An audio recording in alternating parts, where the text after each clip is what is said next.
What's up, America and the world? This is Jordan Sheridan, live on a Monday, January 14th. Status quo, as always. Sorry I'm a little late, dealing with small business and startup issues every day. So sometimes it's hard to get everything done before I go live. I can see already that YouTube is suppressing the hell out of us. I don't know how Jordan does this every day. I can't even manage to watch it all. I don't know how I do it either, but I do it. So thanks for tuning in. I had a good time with you guys yesterday on our all-day super duper duper marathon live chat. We raised some money for Status Quo. We are also now at 119 paid monthly Status Quo members. So that's awesome. We're almost at our goal for the end of the month, which is 165 paid members. So, now we're at 110 paid members. Not, wait a minute, 120, I can't do math. So that's 120 paid members to Status Quo. So I can't thank you guys enough for doing layman's work and supporting our independent media. Ty and I have been discussing the next place we want to go. And of course, we have our contest going where one lucky member will be able to choose where we go. And I'll remind you about that a little bit later. So remember, you have a checklist. Your checklist. Smash that like button. Smash it into smithereens. Smash it like the establishment trying to get you to think Beto O'Rourke is a progressive. Yes, ZP, my brother's proposal was accepted. So that means Jordan, I'm the middle child. So I'm the only single one here. My older brother's married, having his second kid soon, and my younger brother just lapped me, and he just got engaged. So I congratulate my brother Jared and his beautiful soon-to-be wife, Remy, who is a wonderful, wonderful young woman. So smash the like button. The more people that press the like button, the more people that will see this live stream. We'll talk about Status Quo membership in a little bit, but we are up to 120 paid members. So paid membership per month is how we're going to grow. So here's the link, statusquo.com/join to become a paid member to Status Quo. We appreciate your support. This is how we're going to grow, and this is also how we're going to attract larger funding by showing them we have a large paid monthly membership base. Follow us at Status Quo, and don't forget to follow me at Jordan Sheridan if you haven't. At Status Quo, at Jordan Sheridan. Subscribe to our podcast, bit.ly/Status Quo podcast, and go to the Evil Empire. Like us on Facebook.com/Status Quo. I have to rush through the live stream today because, again, I'm dealing with some business stuff, and I have to get some things to a certain somebody. It's all good things. So I'm gonna have a shorter live stream today. But we did cover Tulsi Gabbard's announcement and her record yesterday. We covered Julian Castro and his announcement. He is, I think, the Latino Obama. So we'll have those videos cut, edited, and up on the channel soon. We also had great interviews with a land and water protective, an indigenous woman battling the Coastal GasLink pipeline in Canada. If you don't know, there's another gem, a natural gas pipeline being rammed through, this time in British Columbia, Canada. And boy, the demonstrations there are getting very, very big, and the police are being just as brutal as they are here in the United Corporations of America. So go check out that interview. We also did a whole lot of other cool stuff on the live stream yesterday, so thanks for watching. Bernie Sanders might have not officially announced he's running for president, but I'm going to guess he's running for president. This from the usual smear outlet, Politico. Bernie Sanders. Oh, hold on.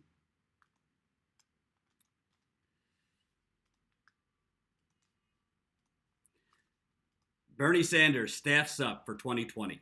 Bernie Sanders is adding firepower to his political team ahead of a potential 2020 campaign, locking down digital alumni who were key to his surprise performance in 2016 and recruiting the media, production company that helped launch Alexandria Ocasio-Cortez. The flurry of activity, detailed by 4 people familiar with the campaign's thinking, is the latest sign that the Vermont senator is closing in on a decision on a second run for the White House. Means of production, the filmmaking cooperative that created the viral campaign video that propelled Ocasio-Cortez's House campaign, is in talks with the Sanders team about a major role in 2020.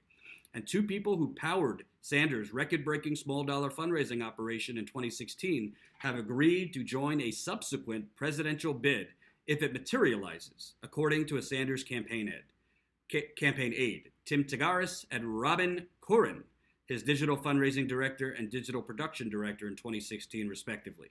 The aide said another pair that have helped Sanders build a digital media juggernaut out of the Senate office, media producer Armand Aviram and digital director Georgia Park, are likely to be part of his 2020 team. The behind-the-scenes moves underscore one of Sanders' key strengths. He is poised to enter the Democratic primary field with a digital operation and social media army that outpaces virtually any other candidate, at least for now. For all the attention on Beto O'Rourke's online dominance last year, only Sanders would start the campaign on the foundation of a full-fledged, grassroots presidential campaign. So, but yada, yada, yada, he is hiring a lot of people in the digital area. And the digital area, if you haven't been paying attention, and reminder, folks, this is a super chat. So if you're feeling super today, let us know. You could donate in the super chat. We, of course, really, really appreciate the GoFundMe contributions. YouTube takes an insane level of money, 30% of the super chat, we found out. So if you're going to donate, if you're feeling super, definitely GoFundMe before super chat, but whatever floats your boat, whatever easier. So this is very, very encouraging because Bernie Sanders is, for a senior citizen, he's very smart. He's very down with the millennials. And by the way, it's not just millennials. There's a lot of older people that bypass corporate media and get their news on YouTube, on Twitter, on Facebook, on new emerging platforms, Instagram. And Bernie Sanders, what he's done since the 2016 election, instead of, doing CNN every day, they've been doing original videos that you could find on Bernie Sanders' Facebook, Twitter, Instagram, all that, on issues, on Medicare for All, on climate change, on income inequality, on the fight for 15. His office in the Senate has been essentially producing original videos with real, breathing, human American citizens talking about their personal issues, income inequality, lack of health care, lack of education, the planet burning, and all that. Philosophical wisdom. I'm a 50-year-old millennial. You're damn right. We're all young at heart, I guess, unless you're anyone on Fox News. But why this is so encouraging is a few things. Number one, I think Bernie Sanders, I hope, because frankly, I kind of was arguing with his campaign workers when I was at the Young Turks covering the campaign. Why is Bernie Sanders bothering going on CNN, on NBC, on MSNBC, writing Washington Post columns? Does he not understand that these outlets and these platforms are the very outlets that are trying to make sure he does not win? Does he not understand that the corporate media is not your friend, Bernie? Does he not understand that the corporate media is having him on essentially to push propaganda against him? I mean, Anderson Cooper tried to tie him to Fidel Castro and make him seem like a communist. Do you remember that? So I think what Bernie has learned, at his office has learned, and now by people who he's hiring has learned, is if he wants a real chance to win, I'm assuming he's running as a Democrat, which I don't agree with, but I assume that's what he's going to do. He has to bypass the whole corporate establishment and the corporate media. Doesn't mean he's never going to go on corporate media, but he needs to reach voters who are progressive, voters who don't consider themselves progressive, but are open to policies that are progressive. A lot of people are for policies that are progressive, but don't call themselves progressives. Just like a lot of people, if you ask them after Obamacare, are you against Obamacare? I'm against Obamacare. Are you for the Affordable Care Act? I'm for the Affordable Care Act. So Bernie, I think, is trying to reach people that aren't necessarily die-hard political junkies, but are affected by issues such as income inequality, climate change, healthcare, student loans, all of the issues. And also, by beefing up his digital operation, he's able to reach non-voters who don't typically vote. I think instead of trying to pick off establishment-minded people, older people who voted for Hillary Clinton, I think he's going to try and attract people that never voted, which a lot of people, that was a lot of his base in 2016. But also, if you look at the midterms in 2018, there was a lot of people who never voted that first voted in 2018 in the midterms. Why? Why? Because organizing and canvassing targeted people that didn't traditionally vote. And you know who else did that? Alexandria Ocasio-Cortez, by outworking at his sleep at the switch, Joe Crowley. She was knocking on door after door. They were targeting neighborhoods that generally there's a lot of people that never vote. And that's how she clobbered Joe Crowley. And folks, I don't want to yell at you, but we have 135 people watching. Only 56 people have liked this live stream. Remember, smash the like button. The more people that press the like button, the more people that will see the live stream. We got 135 people watching, only 58 likes. We need to see 135 likes. Even if you dislike me, like the live stream. It's for a good cause. Every single person right now, press that like button. If you dislike me, fake it. Just fake it. I'll take fakery. Thank you very much. So, why I think this is a good strategy? I mean, who knows? Maybe Bernie's going to still keep, relying on NBC and going on CNN with Jake Tapper and all this. I don't think so. But Bernie Sanders, basically Senate office, has been doing better journalism and media on issues than all of the corporate media combined. And this is how you reach people. A lot of people that generally don't vote or generally don't watch cable news or don't read the New York Times or aren't in the trenches on politics all the time, well, they're on Instagram, they're on Twitter, they're on Facebook, they're on whatever else they're creating nowadays. So Bernie Sanders can reach them. And you know what? Most people that see his message that don't vote, wow, I think we should do things to help the planet and help the environment. Wow, I don't think it's right that all these rich people are hoarding the money and we're just living paycheck to paycheck. This guy's talking about ways to make free public college. I like that. There is a lot of people. Look at it this way. The highest cable news audience per evening, the highest audience in cable news is about, 2.5, 3 million viewers. That would be either Sean Hannity or Rachel Maddow. Okay, 2.5, 3 million viewers. Well, 330 million people in this country. Cable news, the New York Times, the Washington Post, this is a very tiny percentage of the country. The majority of people who can decide elections are not diehard political junkies. They don't watch Jimmy Dore. They don't watch Jordan at Status Quo. They don't watch cable news. They're on, they're watching funny videos, or they're watching, Bravo and TMZ and bullshit. Oh, I cursed. Who's gonna donate to the curse? What do I call it? The bad word? What do you guys call it when I curse? You keep super chatting saying this is for the curse pot or something like that. Potty mouth pot. That's it. So I really, really like, and I'm encouraged by this, but more importantly, I mean, you think Bernie Sanders would be staffing up all of these positions if he hadn't already decided to run for president? I don't think so. The steps also suggest that Sanders has every intention of trying to reactivate the army of liberal activists he amassed 2 years ago, undergirded by an unapologetic democratic socialist message backed by a state-of-the-art fundraising and digital infrastructure. Quote, Senator Sanders maintains an organic and very expansive social media following that really only he has among possible 2020 contenders, said David Duhalde, political director of Sanders-founded Our Revolution. Quote, he has a significant advantage. Naomi Burton and Nick Hayes, activists in the Democratic Socialists of America, who left a global public relations agency and commercial production freelancing to launch Means of Production, rocketed into the national spotlight last year when they produced the hit ad highlighting Ocasio-Cortez's working-class roots and left-wing policies. It received 300,000 views in a day and eventually racked up nearly 4.6 million views on Twitter and YouTube.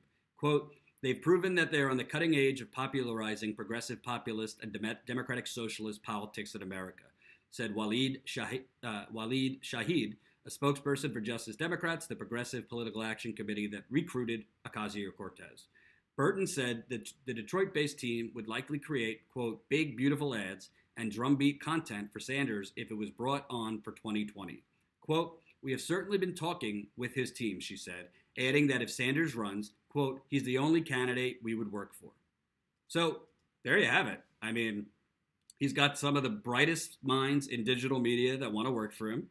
They will be able to reach a hell of a lot more people than Bernie Sanders is going to reach going on CNN, going on MSNBC, going on with Chuck Todd, and going on with all these people that really have no interest in telling the truth about Bernie Sanders. Really have zero interest about telling the truth about anything. And by the way, if you have any doubt at all about what the corporate media's plan is in terms of Bernie Sanders coverage, let me show you a video from Meet the Press yesterday. And I apologize, but this was a video that I took myself, so it's amateur production. But I got up as close as I could to the TV. But this is the kind of coverage you're going to see from corporate media on Bernie Sanders. Tell me if you see anything wrong with this message here.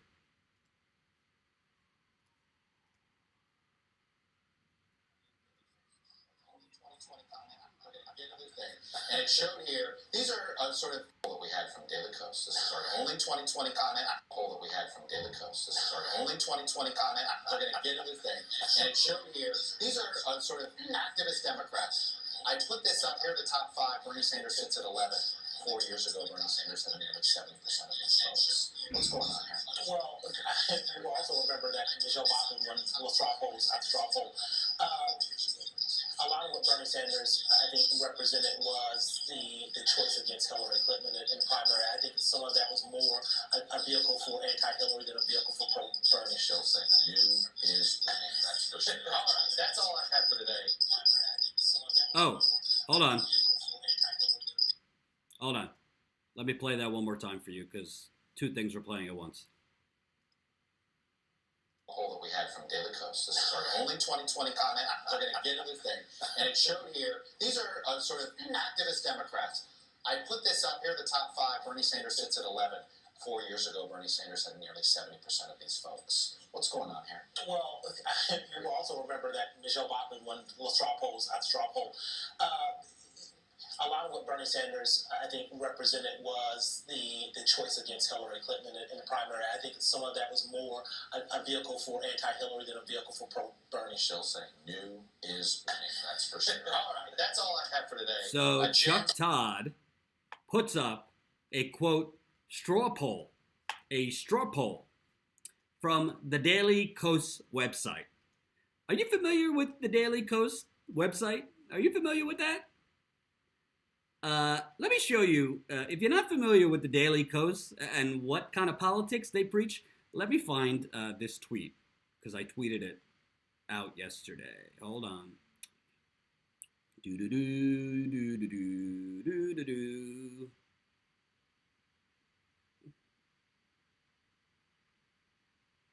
Oh, never mind. I could find it right here. Mark it.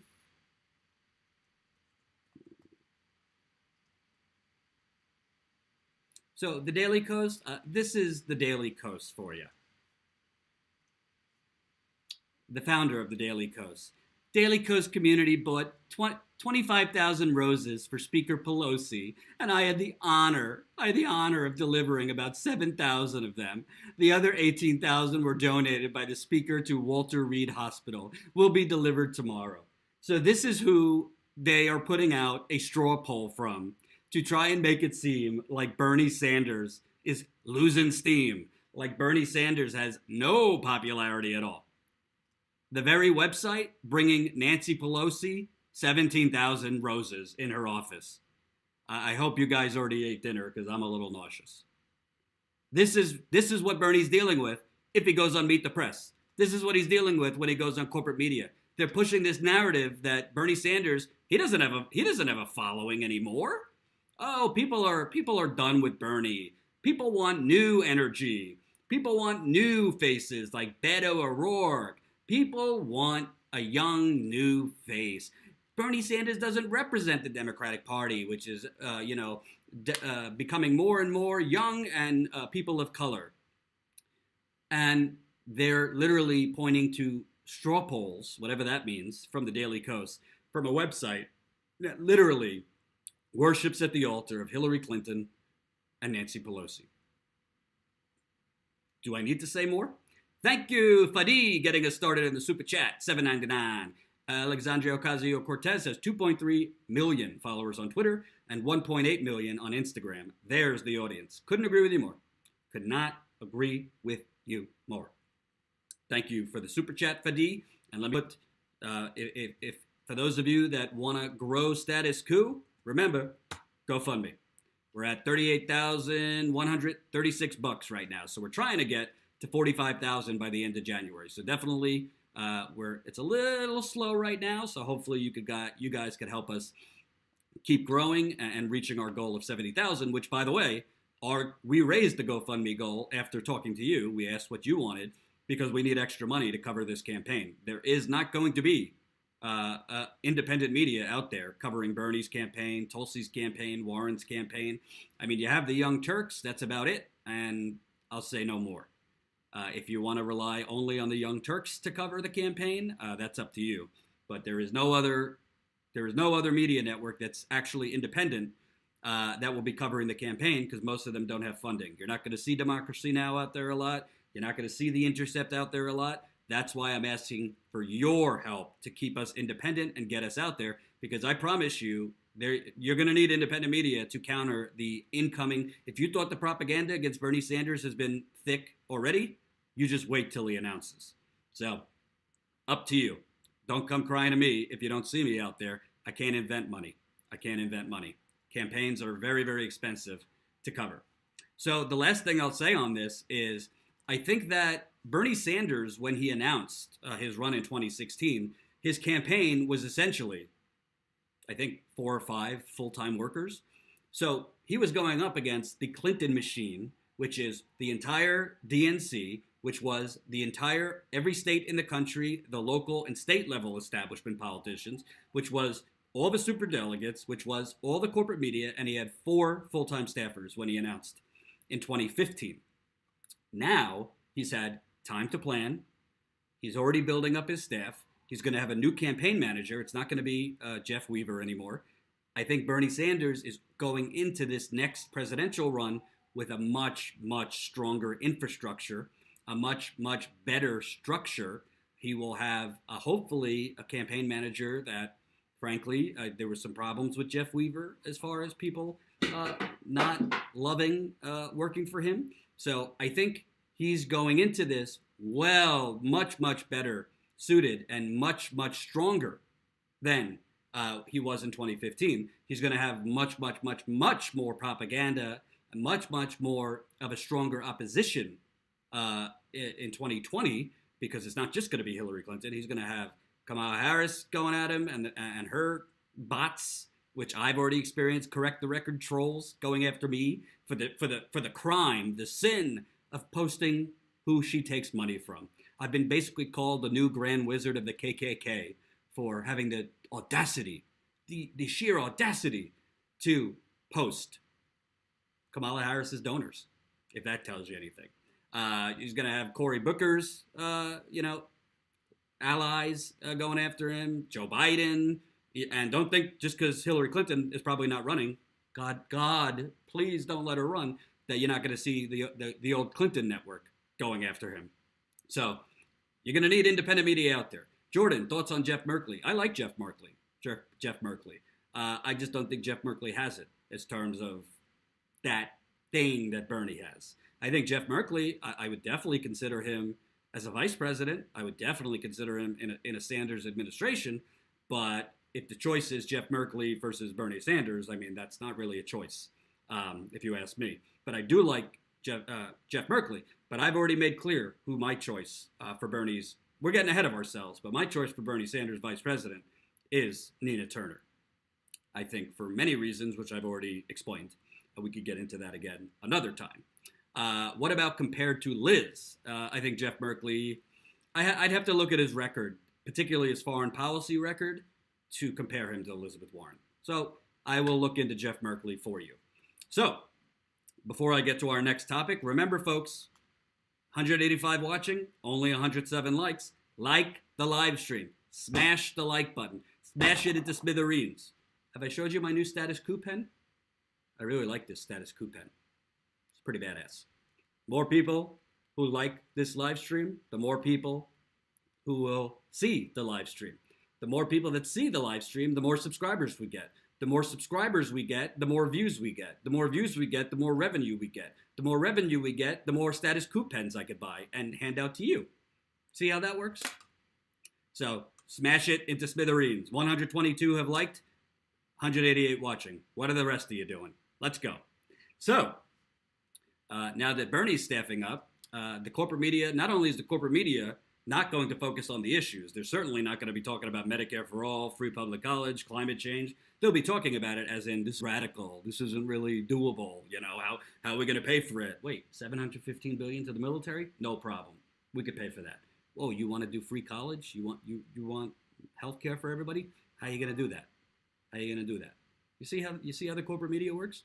But the corporate media has been in a tizzy basically since I was on the campaign trail, basically declaring President Trump a Russian agent, saying his campaign colluded with Russia, all of this stuff. Now, I've said I'm totally for the Mueller investigation, have no problem with that. I think, there should be an investigation. I've said from day one, I think it's highly likely Robert Mueller is going to find a big trail of money laundering. And I think inappropriate business ties with the Trump organization, his real estate holdings, maybe even the Trump Foundation, with Russian oligarchs. I think that's very clear that is something he's going to find. Do I think that Donald Trump's campaign coordinated with Russia to hack John Podesta's emails, of a DNC emails, and then distribute it? I haven't seen firm evidence of that. And if you remember, that was the original charge. That was the original Russiagate hysteria, was that Trump worked with Russia to get the WikiLeaks emails out.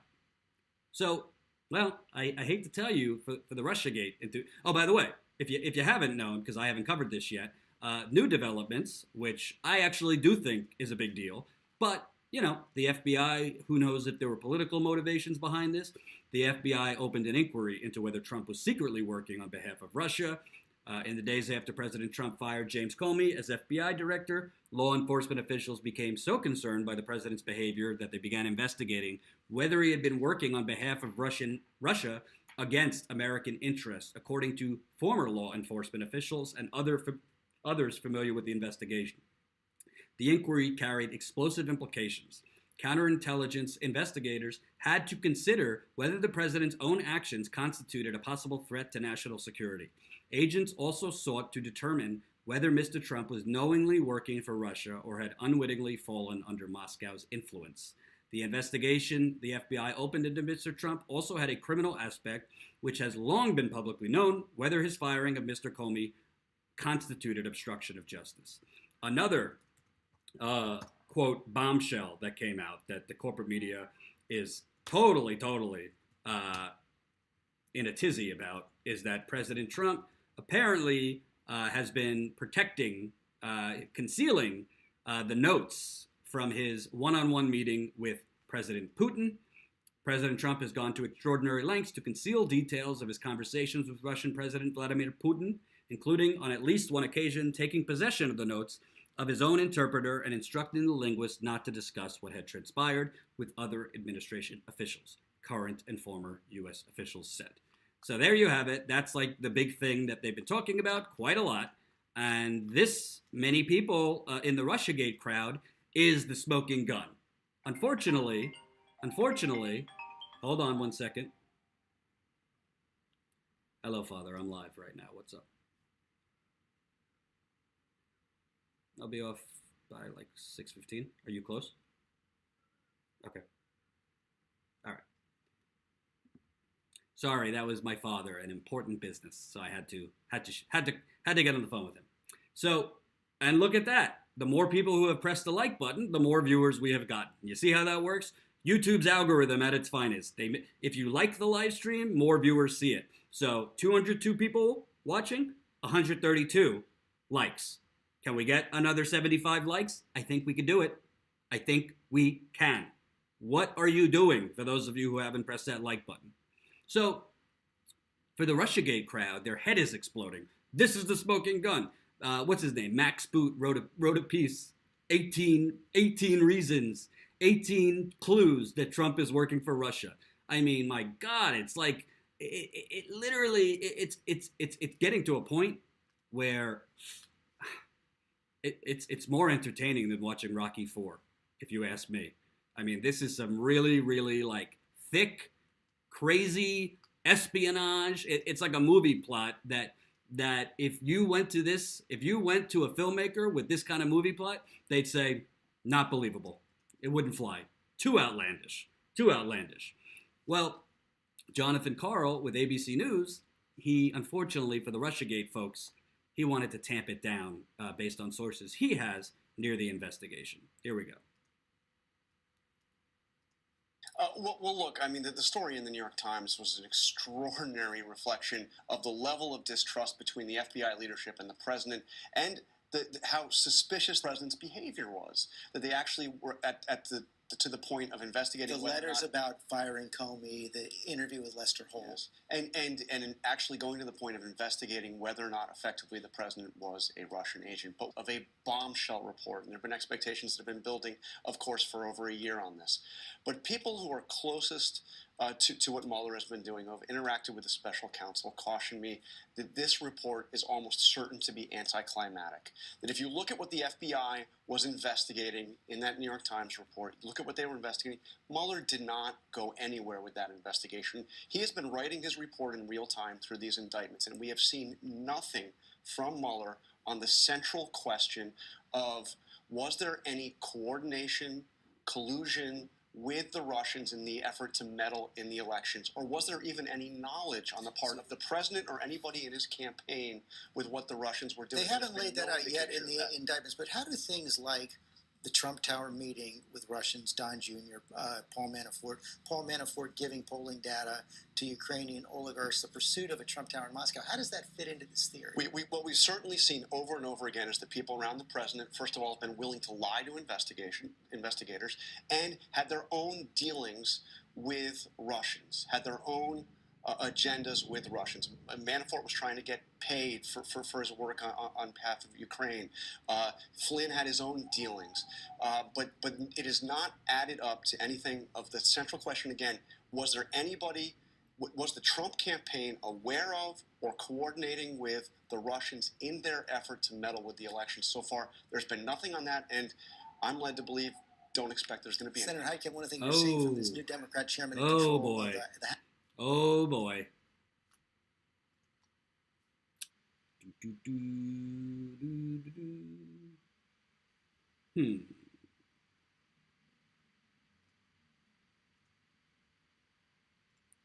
You guys having trouble with my stream right now? What's going on here? You guys having trouble with the stream, or you're seeing me? Okay, I think I'm back. So, what are you doing? Yes, keeps crashing. Yes. Yup. How's it now? Can you see me now? Can you see me now? Can you see me now? Can you see me now? Okay, Better now? Better now? Better now? I bet you it's the Russians. I bet you it's the Russians. So this reminds me when I was 16, okay? I had a real crush on a girl named Lauren Karp. I don't know what she's doing now, but I had such a crush on her, and I would ask her out, and I'd ask her out, and I'd ask her out, and she'd say no, and she'd say no, and she'd say no. And she'd say, "Oh, Jordan, you're funny, but, I'm not interested, blah, blah, blah, blah, blah." But I just kept on going. I kept on going because I had idolized her in my mind. I just so wanted her to go out with me. I thought she was, going to be my wife. I thought she was my dream. She was my dream. She finally said yes. We go out. I put out all the stops. I take her out for a fancy dinner. My father helped me out, gave me some money. And it was a complete dud. Contrary to what I had thought, I was kind of bored, to tell you the truth.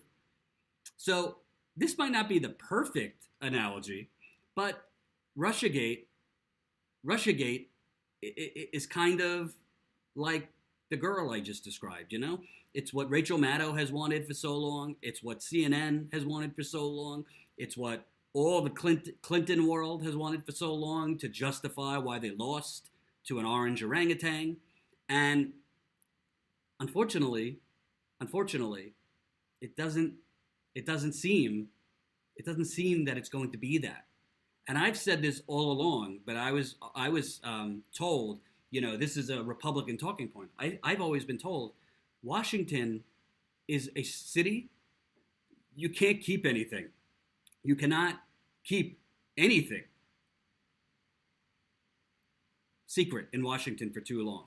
If Robert Mueller had cold hard proof that Donald Trump or his campaign had coordinated with the Russian government to hack Podesta's emails, to hack the DNC's emails, and distribute them in the last month of the campaign, that would have been out long ago.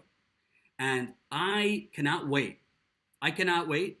For Rachel Maddow, when this report comes out, to make it seem, to play it up like it's like it literally is worse than, the Cuban Missile Crisis or something like that. Yes, 5 people are going to prison, but not for collusion. There's nobody that's going to prison for collusion. Michael Cohen, he's not going to prison for collusion. Michael Flynn, he's not going to prison for collusion. And this is why I haven't covered this that much, because I don't just do things for clicks. You know what? If I wanted to grow, let's say Status Quo didn't exist, and I just created a YouTube channel tomorrow, brand new YouTube channel, and I wanted to grow like crazy. You know what I would do? I would do every single video on Russiagate. I would say that Trump is literally, Mikhail Gorbachev reincarnated. I would do every single video on Russiagate. I would be more of a conspiracy theorist than Rachel Maddow, Max Boot, Bill Kristol, and all these people combined, and my channel would explode. But I live in reality. And honestly, Rachel Maddow, I have never seen the evolution of somebody on television in the news business who at one time had a little bit of integrity. I'm going to admit, I used to really like Rachel Maddow back in the day. She used to cover things nobody else covered. In the beginning, she did cover Flint. In the beginning, more than anyone else, she introduced it to the United States, and she deserves credit for that. She basically abandoned Flint after that, but in the beginning she did. But essentially, you have right there the ABC reporter saying, I have sources close to Mueller's campaign that it's going to be a big letdown for the Russiagate truthers. And I just wonder, what is Rachel Maddow going to do when this is over? What is Morning Joe going to do when this is over? What is, frankly, the Democratic Party, who has become more hawkish against Russia and trying to reignite the Cold War? What are they going to do? Are they going to, because honestly, if you ask me, Russiagate has kind of become the new Benghazi in corporate media and Democratic politics. When Fox News was railing for years about Benghazi and the scandal and all this stuff, it's become like that. I mean, at a certain point, reality has to sink in. And I hate to say this because I don't have any, I have no skin in the game. I don't like Donald Trump. I'd like to see Donald Trump defeated in 2020 by a progressive. I wouldn't mind, I think be careful what you wish for as far as getting Mike Pence, all these people impeach Donald Trump. Be careful what you wish for, folks, because it could get a lot worse than Donald Trump with a zealot, a Christian fundamentalist zealot who's also very competent. So be careful what you wish for. But, I just find it so amazing that for 2.5 years, I've been attacked, Jimmy Dore's been attacked, Lee Camp's been attacked, Chris Hedges has been attacked, and frankly, if I'm keeping it real, folks, my old stomping grounds before I was let go, they were hysterical about this Russiagate business all the time.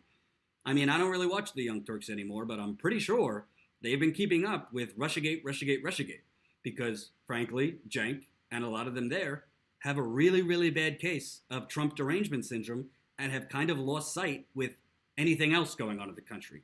Apparently, they think that America was just super on January 19th, 2017.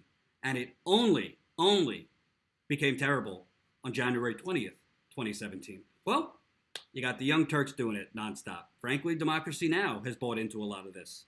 I interviewed Aaron Maté, who used to be at The Real News, and he also had criticisms about independent media that's bought into this. Two things could be true. You're okay with an investigation, but you also say, let's wait to see what the findings are. And until that, do we have to talk about this 24/7? Do we have to just engage in pure speculation?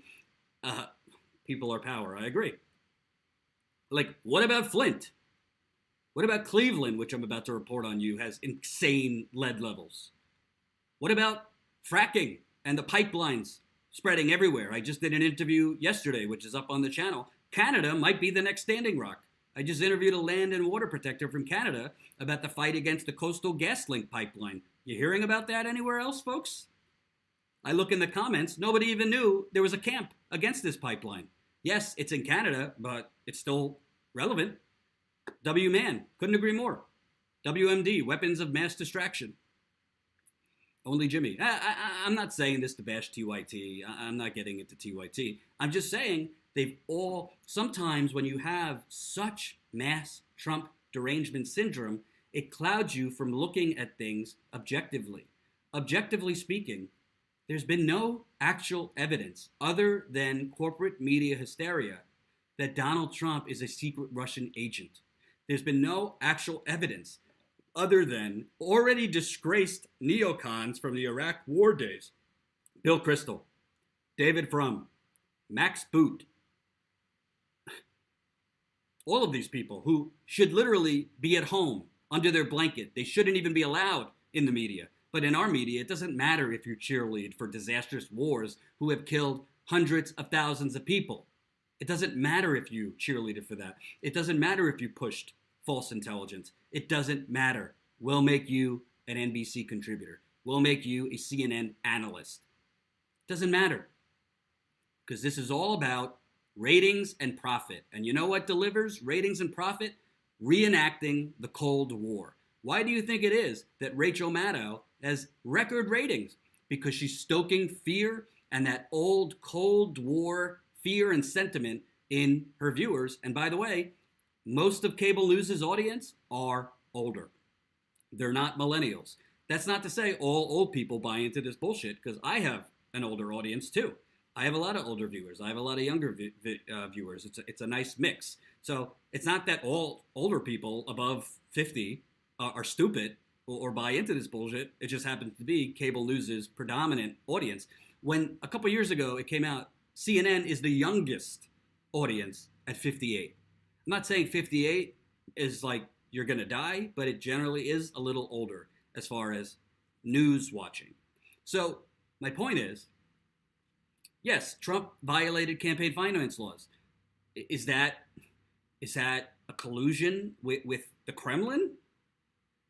And if we're going to start arresting people for violating campaign finance laws, pretty much all of Congress would be in jail.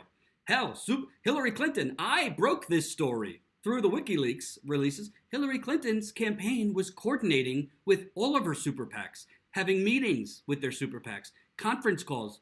That's illegal. It's against the Citizens United super PAC coordination laws.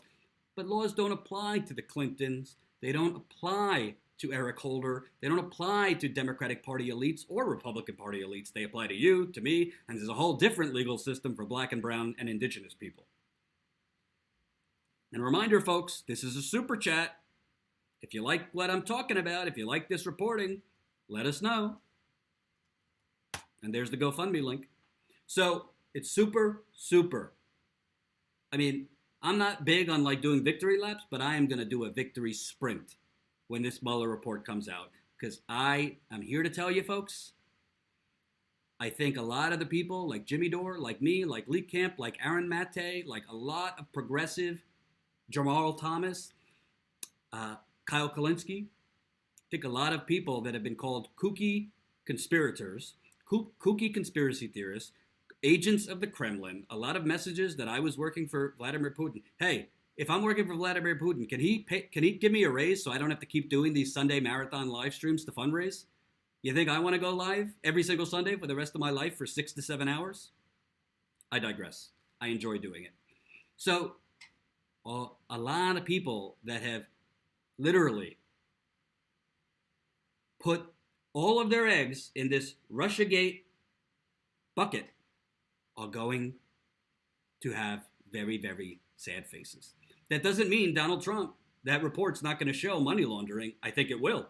It doesn't mean it's not going to show inappropriate contacts with Russian oligarchs or whatever. Doesn't mean it's not going to show very, very terrible, corrupt things with his business. I think it will. I think that's why he never released his tax returns, because his tax returns will show his business dealings with Russia. And it will also show he's not a billionaire. That's why he didn't want to release his tax returns. But at its most basic core root, does anybody think Donald Trump is intelligent or effective enough to collude, whatever that means, collude, with a foreign government? And by the way, if we're going to worry about collusion, how about collusion between the United States and Saudi Arabia? How about collusion between the United States and Israel? And by the way, I mean, I haven't covered it yet. I'm going to. We're now putting forth bills. Marco Rubio is putting forth a bill to make it illegal to protest Israel. Like, whether you're for Israel or against, this is the United States of America, or it's supposed to be a democracy. You can't make a bill to make it criminal or shut off people's businesses if they support boycotting and divesting Israel. I have a very, very religious father. He's very, very Zionist. He thinks Israel could do no wrong. We don't really talk about it because I have a different opinion. I love my father. I love him. We have a great relationship, but I disagree with him on a lot of things when it comes to Israel. But Marco Rubio is pushing a bill to literally make it criminal that you, if you're part of the boycott and divest system or movement. This is America. People can be a part of a boycott and divest movement if they so choose. Doesn't matter. It's not about whether you're for Israel, whether you're not, whether you're pro-Palestinian, whether you're not. This is about freedom of speech and freedom of choice.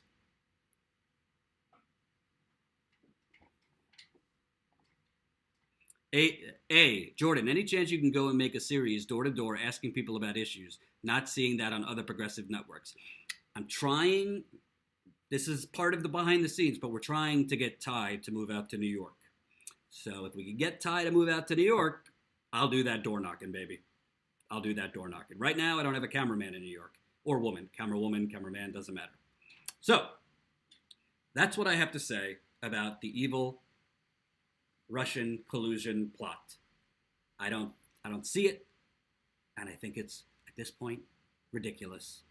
And I think it's going to be one of the, other than the cheerleading, the false information, the propaganda, and essentially the media serving as Dick Cheney's public relations to push us into Iraq, I think Russiagate is going to end up as one of the biggest stains on the corporate media, and hopefully will push more people to independent media, which is a good segue.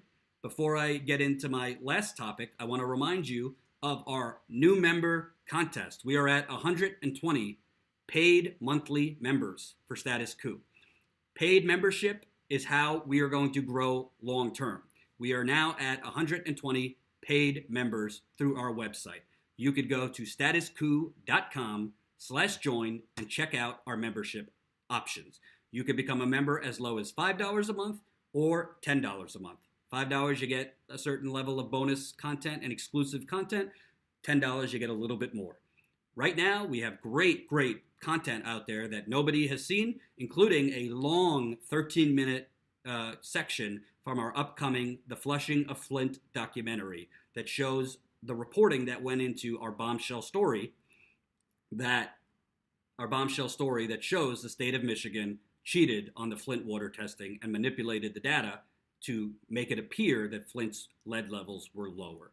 We broke that story, and to give you an update, the new Michigan attorney that they are looking into our data and our reporting and might open up their own investigation into the Michigan Environmental Department, who did cheat on the water testing, as well as, I don't want to dream big, potentially Governor Rick Snyder or ex-Governor Rick Snyder, if he had any part in that.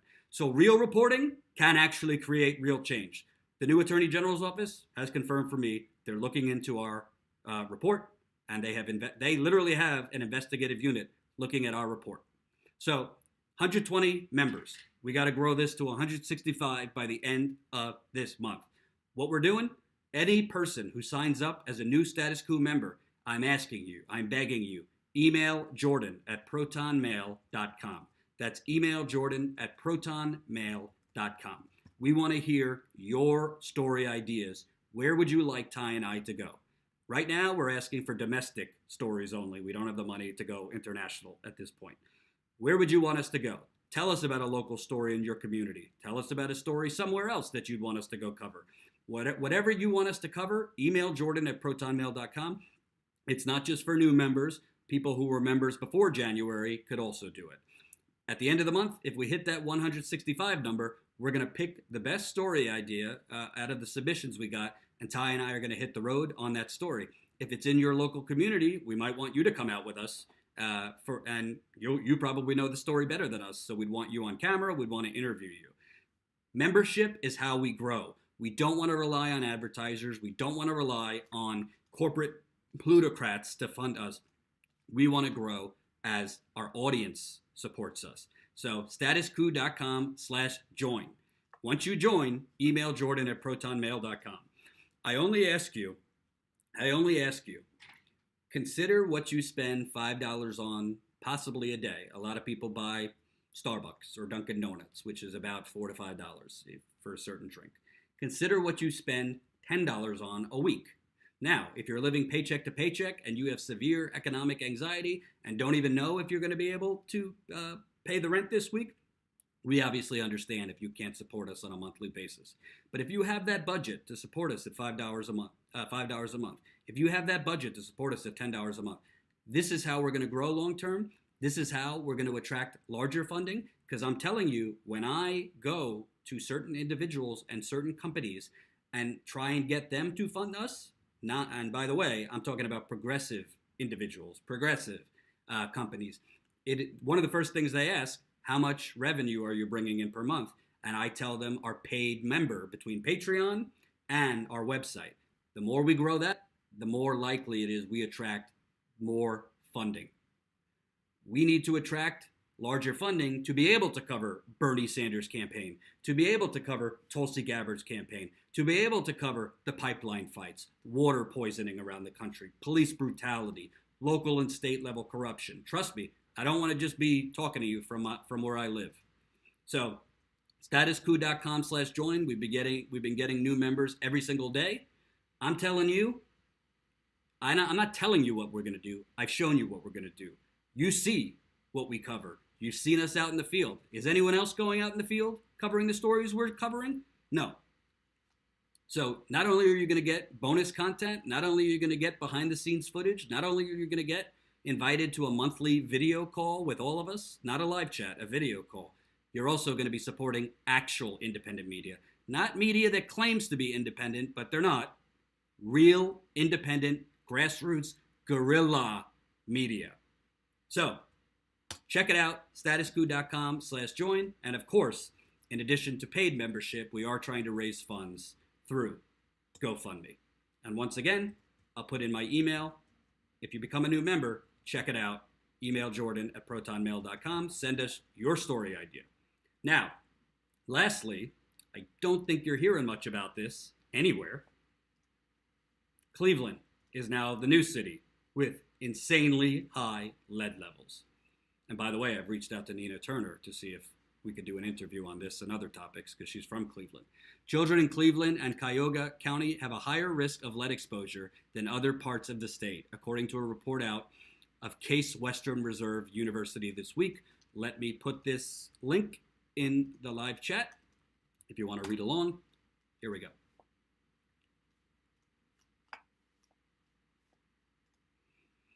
The report found 10.7% of kids born in 2012 were screened for lead in Cuyahoga County had an elevated blood level by age 5. In Cleveland, 17% of kids screened for lead showed elevated blood lead levels. Quote, in Cuyahoga County, thousands of children have been and continue to be exposed to lead due primarily to poorly maintained, aging, and deteriorating housing stock, the report states. In fact, in 2016, Cuyahoga County accounted for 14% of Ohio's lead-tested children, but 41% of all children found to have an elevated blood lead level. Rob Fisher, a researcher who worked on this study, says in some Cleveland schools, between a third to half of kindergartens had high lead levels. Quote, if people have in their collective memory what happened in Flint, Michigan, our rates have routinely been double to 3 times what Flint had at its peak, Fisher said. Quote, so you know the urgency around Flint, but we still have a complacency around dealing with lead. For your knowledge, before I went live, I emailed him to see if I could interview him on this, waiting to hear back, but we're going to try to get an interview with the author of the study. The study also found that children with high lead levels are more likely to face difficulties in school and are half as likely to have normal scores for the kindergarten readiness assessment. Quote, it's troubling to me that, in a way, we've gotten jaded to this being an issue, so we almost have not pursued solutions. It's still unacceptably high, Fisher said. Despite a mandate to test all children on Medicaid for lead exposure, the study also found the rate in Cuyahoga County is far below 100%. 50% of children on Medicaid in Cuyahoga County were tested for lead exposure by age 1, and 34% were tested by age 2. Quote, these early ages are critical for testing because it is when children are most prone to lead exposure and are more susceptible to its harmful effects, the report stated. Patricia Barnes at the nonprofit Ohio Healthy Homes Network says the tests are often not enforced. Quote, some pediatricians don't realize it's a requirement, Barnes said. Some of them may believe that lead has been taken care of, that it's not a problem anymore, and they are in a hurry. They have a lot to get done during those baby checkups. The other problem is that parents often have to go to another location to get the test. Barnes says some ways to address this issue include educating pediatricians on lead screening and providing cash initiatives for parents to get their kids tested. So I'm going to put this in the live stream one more time for you if you want to read along. So there's a few things with this, and I also told him this in the email I sent to him. Headlines like this are slightly deceptive, not in a malicious way, but when they say Cleveland has lead levels as high as Flint, well, based on the reporting Jen and I have done, we don't know the true lead levels in Flint. We do not know what Flint's real lead levels are because for over 2 years, the state of Michigan manipulated the testing. If you haven't read our report yet, you gotta read our report. Frankly, I have sent it and sent it and sent it and sent it and sent it to Alexandria Ocasio-Cortez's people. They have responded. They have our report. For some reason, we can't get them to tweet about it. Same goes for Rashida Tlaib, the new congresswoman representing Detroit, Elijah Cummings, the new official, the new chairman of the Oversight Committee. Same goes for Dan Kildee, a congressman who represents Flint. So, Ro Khanna called for an investigation based on our reporting, and I just put the link in the live chat. Tulsi Gabbard called for an investigation based on our reporting. Susan Sarandon, Alyssa Milano, Sean King, I mean, the list goes on and on and on, have shared it, called for an investigation, but we can't get anything from Rashida Tlaib, Alexandria Ocasio-Cortez, Elijah Cummings, Dan Kildee, or anyone else in the Democratic Party. I don't bother with the Republicans. They're not going to do anything. We have sent this to every single Democratic elected official in D.C. Nothing.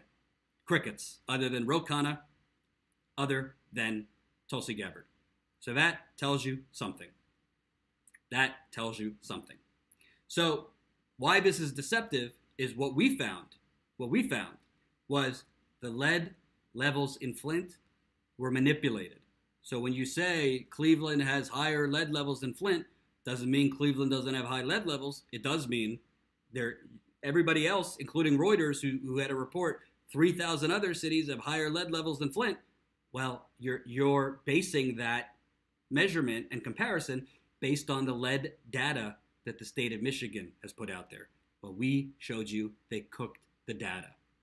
So, Cleveland, why such high lead? That's what I want to ask the doctor. I haven't the research study. I haven't read the whole study. But how do you get high lead in children? You either have lead paint in the house. You either have lead leaching off the lead service line pipes into their water supply. You could have lead, a lot of times in Indiana, for example, and other places like that, when you have storms come in, you could get basement flooding, and the water damages the walls, and then you have lead paint on the walls, so it gets into the air, and you expose it to your children. But most lead poisoning in children is coming from the water, because the Democrats and the Republicans have been talking about infrastructure basically for the last 15 to 20 years, but we need a countrywide emergency program. You want to talk about a national emergency? It ain't at the border, President Trump. We need to replace all of the lead service lines across America. The lead service lines are the lines from the curb going underground to the main at the side of your house. We also need to change and replace lead mains, the main service lines in the street. So you have the mains under the ground going through the street, and you also have the service lines going from the curb at your home to your home, which gets into your interior plumbing. When you have lead service lines and the main pipes under the street that are, in some cases, 70 to 80 years old, the corrosion of that lead, you can have lead leaching off of those pipes into the drinking water. And each state and city who is testing your children's water, they are always trying to get below the EPA regulation of 15 parts per billion for lead. But 15 parts per billion for lead is not, it's the EPA's level, but it's not a public health measurement. 15 parts per billion is a level for corrosion control. It's not for public health. Medical experts and doctors say the allowable limit of lead is zero for children. So children, it's not safe for children to consume lead at any level. It's supposed to be zero. Frankly, it's not so safe for adults to be consuming lead, but especially children. So as the media fixates on Russia and Trump, as the media fixates on Trump's tweets, on the media fixates on bullshit, kids in Cleveland have 17% of kids tested. 17% of kids tested in Cleveland have elevated lead levels. And by the way, I would assume the majority of the children that live in Cleveland have not even been tested. So who knows what that number is for all of the children in Cleveland. And by the way, it's, other than downtown, like other cities in America, it's poor. Other than the gentrified downtown area in Cleveland, which they've been flooding money to, Nina Turner could tell you about this. I've reached out to her for an interview on this. Other than that, it's a lot of poor people, a lot of minorities, a lot of people that they don't give a damn about changing lead service lines in those communities. Pirate Alex, Jesus, man, my city is supposed to have some of the best water in the country. That's what we've always been told. Well, if you're in Cleveland, I would definitely demand answers from your city council, your mayor, and Ohio representatives. There's the article I just read from. And by the way, this is not just Cleveland. You got lead in water problems in Flint. In Detroit, they just had to shut down the water fountains in all Detroit public schools last year because they found extremely high lead levels. You got Milwaukee, you got Cleveland, you got Baltimore, you got Philadelphia, you got much of Florida has water contamination problems. It's not just lead. They're finding arsenic. They're finding PFOAs, TTHMs, many, many chemicals in addition to heavy metals like lead.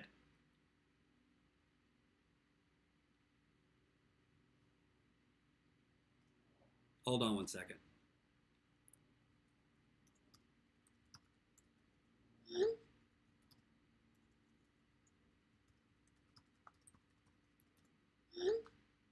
So this is the national emergency. It's not at the border.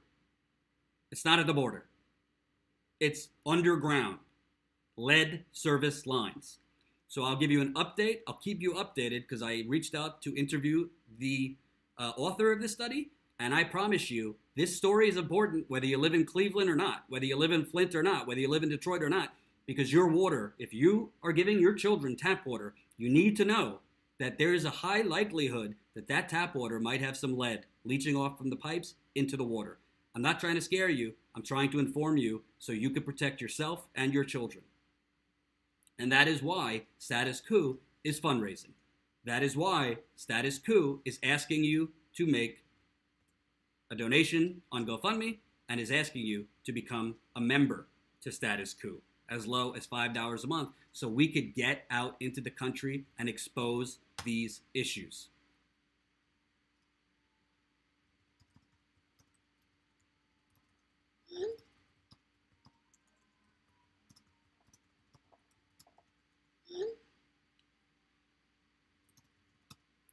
Thank you for watching. I will be back tomorrow. I've been dealing with some business matters and other things. Remember, most people are not lacking compassion. Most people have no effing clue what's going on. If you consider it, consider donating. Consider donating. GoFundMe. There's a link one more time. Consider becoming a member to Status Coup. This is how we're going to grow. I'm not begging you for money for my health. I'm begging you for money so we can grow. Thank you for the super chat, Patrick Scarpati. Thank you for watching. I'll see you tomorrow, 5 o'clock. Peace.